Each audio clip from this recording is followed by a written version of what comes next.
What's up, boys and girls? Creeposaur from Creeposaur Inc. here, and today I am back for some more awesome Yu-Gi-Oh! Content, and today I am here to talk about the Houkai archetype that's coming out of the Dark Side of Dimensions pack that comes along with the movie, as it did last time with the last movie they came out with, Beyond Time. They came out with the movie pack that came out with the Malefic archetype, so it's kind of fitting that they came out with another archetype to go along with the movie pack. So the Houkai archetype, it says playing style at the bottom, but it pretty much just tells us about the what it is like. It comes with a Houkai beast, which is like a beast type, fiend type, fairy type, and they're like dark monsters and whatever.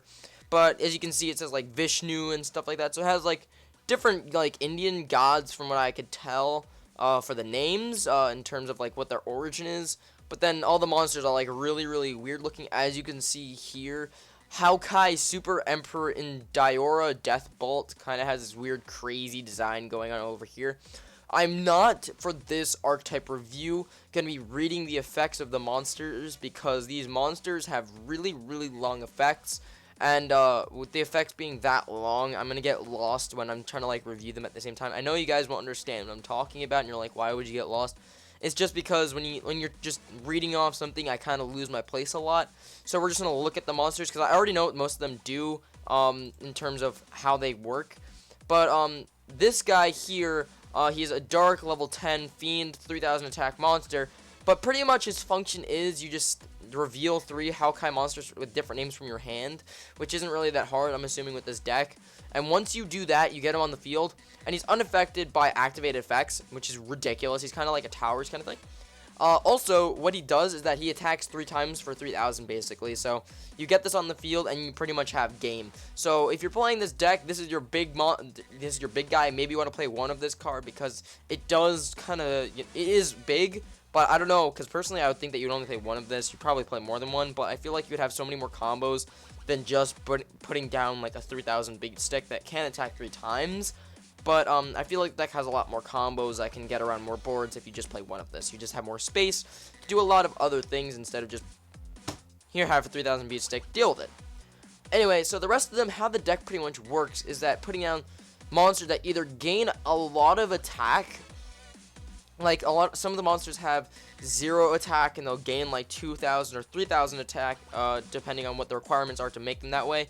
And what they'll do is that, depending on if they destroy a monster or however you summoned it or whatever its function is, they will attack a certain amount. Like there's one of them that attacks twice, there's another one that attacks 3 times if it destroys a monster. The purpose of this deck is, one, a lot of the other cards in the deck, the smaller guys, recycle themselves, so that when you for another one of the cards in here, I think it's the other level 10, you have to send 3 face-up Houkai monsters from your field and send him to the graveyard to summon him, and then he gains 3000. But then he gets to attack pretty much 3 times as well. So the way this deck works is that it likes to recycle all the different names, the Houkai names, from the graveyard, deck, or field, or whatever, and pretty much just get out these giant monsters that are pretty much unaffected by most things in the game, and then just beat down your opponent in a single turn. So this is a very OTK-oriented deck. So if you like OTK spammy decks or big beater decks, this is the deck for you. Personally, I like the idea behind this of just being able to recycle all the monsters that you're using to get rid of your, to bring out your big guys, and then just going in with one monster in particular to just beat down your opponent in one turn, because a lot of these monsters have ridiculously high attack, and they're really easy to summon. So if you like guys like weird function or mechanic oriented decks that kind of unorthodox, because I haven't really seen any other archetype in the game that kind of acts the way this one does, because the way it works is that a lot of the monsters, like the big guys, that if they're destroyed, they recycle the monsters that were sent to the graveyard, bring them back to the field. With this function, if you draw into another copy of the big guys, this enables you to just bring out another copy of itself, or another one of the names of the big guys, like the level 10, like the level 10s. I think one of the level 4s has the same functionality as the level 10s. He just requires you to send them from the field to the graveyard, and also with his effect that when he does go to the graveyard, he does bring back the 3 monsters that you did send to the field. And then what happens is, I'm almost positive that with the smaller guys, what happens is that when they are on the field, when they're summoned, you get to summon the extra copies from your deck or graveyard back to the field. So it's always cycling all of these monsters. I don't know in particular any other archetypes in the game as of right now that would work very well with this deck. On their own, I think they have a good, they have a really good, you know, mechanic on their own, but I don't really think any other deck in the game is really well fitted to work with these, because on their own I feel like they have a really good synergy with themselves, because they all have a thing where they just interact with each other instead of having to go out and look at other archetypes to find if they have, you know, this one thing that works amazing. There probably is out there, but I just don't see it. Like, a lot of decks out there, they can either throw in, you know, some Lightsworns, or they can throw in, you know, Kaijus, or they can throw in, you know, anything under the sun if you can really think of it. But this deck, I think that you would just play it by themselves. I don't really think, because the way they work is that the way they look is that they only work with themselves, and they already have all these spell cards down there, as you can see. This one's a spell card, if I remember correctly. Yeah, this is a spell card. Go back. Karma is also a spell card, if I remember. And then this one, Mandala. Yeah, that's a trap card. And then the last one is Reincarnation, which I also believe, yeah, that's a trap card. So, as you can see, the deck already has a whole bunch of cards by itself, and I would understand if people threw in, you know, like, some tech cards here and there, like Maxi and stuff like that, but on its own, I think the deck can work very well. Personally, I don't think I'll be playing this deck. I believe the deck I'll be playing in the future when this comes out, I think it will live. I'm going to be playing something else other than Monarch. You guys will see soon enough. It's taking me a really long time to get this deck together, unfortunately. I haven't been able to get out to my locals in a while. And the last time I opened up some stuff, I didn't get the things that I needed, and it didn't really help me out all that much. But personally, I'm going to reiterate that I do like the mechanic of this deck. Just, again, a lot of the decks nowadays do recycle a lot of their components so that you can just keep, you know, having, you know, resources to particularly not run out of resources, so you can just keep bringing out these big guys that you run very few numbers of. So you just, like, a lot like how the the Infernoid deck, a lot of their big guys, even when they are dead, they do reoccur when they're in the graveyard, because once the big guys are in the graveyard, they can banish a lot of the stuff. I don't remember if it's out of the hand or in the graveyard.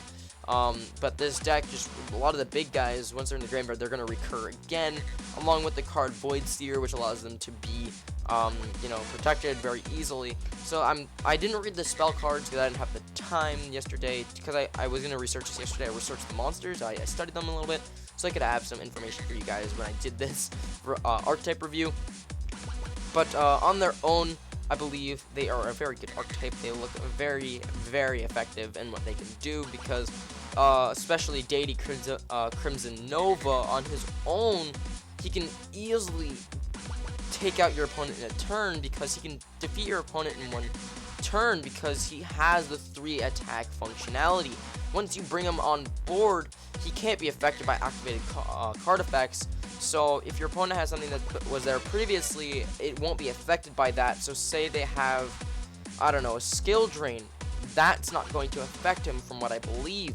So being able to drop this on your opponent and then just beating them down for 9,000, because again, he can attack 3 times, a lot like the other monsters in this deck.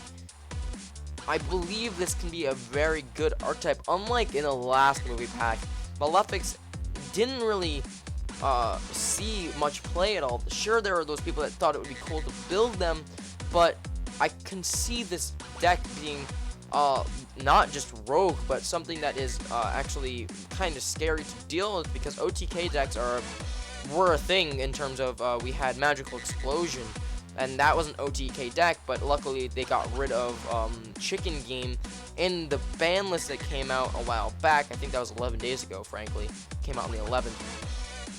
It came into effect on the 11th.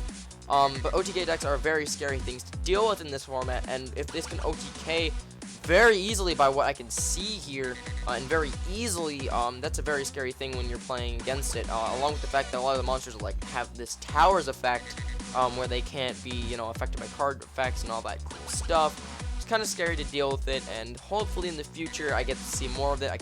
When we get it, I can see what this deck can really do, because we haven't seen anything played. I haven't been on Yu-Gi-Oh! Pro enough to actually check what this deck can actually do. But hopefully in the future I can get, you know, some more information to you when I talk about some other movie pack stuff or some other movie stuff in general. I know I've been droning on about this, but I had a lot of stuff to say.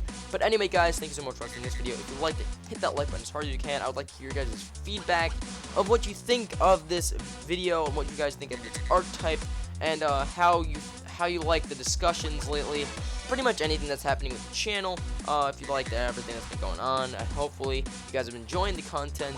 And as always, guys, subscribe to the channel to come back for some more awesome Yu-Gi-Oh! Content, because I come out with more content Monday, Wednesday, Friday, and Sunday. So I have to do Sunday and Monday back to back, and that's quite fun.